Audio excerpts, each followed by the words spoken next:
I'm sure you've all heard the term basis when discussing your taxes or just watching videos. We're going to talk about what basis really is in this short. I'm Scott Martin, your crypto finance strategist, and I'm here to break it down fast. Okay, let's jump in. Basis is a technical accounting term used by accountants, the IRS, and in legal contracts. Most of the time, it's what you paid for an asset. For example, if you paid $3,000 for a car, then the basis is $3,000.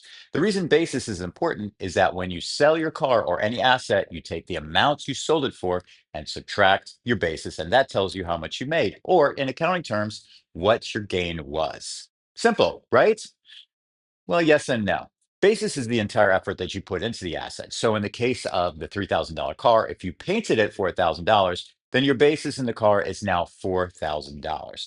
Now, let's say that you're reporting a sale of your car for $10,000 to the IRS. The amount you would report is $10,000 less the basis of $4,000, resulting in a taxable gain of $6,000. That paint job added to the basis and lowered your taxable amount by $1,000.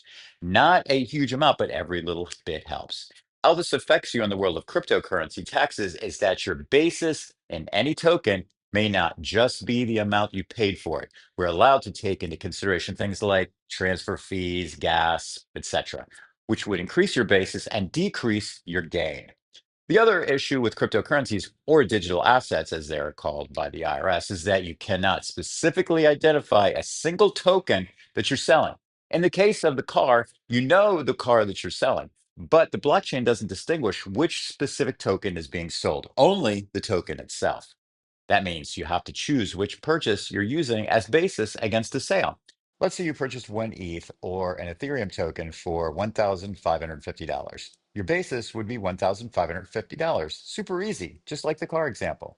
You sell that one ETH for $3,650. So your gain on your sale is $2,100. Now, let's say that you purchased the same ETH, but you only sold zero point 0.5 of that same ETH. It's a little more difficult here as we now have to look into our basis and see how to break that out.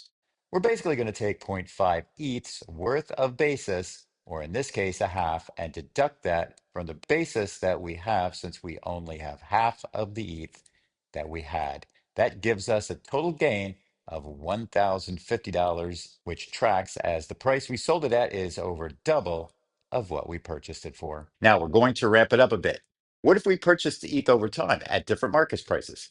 How do we allocate purchase basis against that sale? In this example, we'd have to allocate the basis from the higher price purchases first to show a loss, thus eliminating taxes. This is where it gets a little more hairy, and I'm going to go into this in my videos on different accounting methods of LIFO, HIFO, and FIFO. Remember, this is a super basic intro into the subject. I'll be going into a lot more detail in follow-up videos. Don't forget to subscribe, like, and comment, as well as checking in regularly for my next installments of crypto education. We'll keep you posted.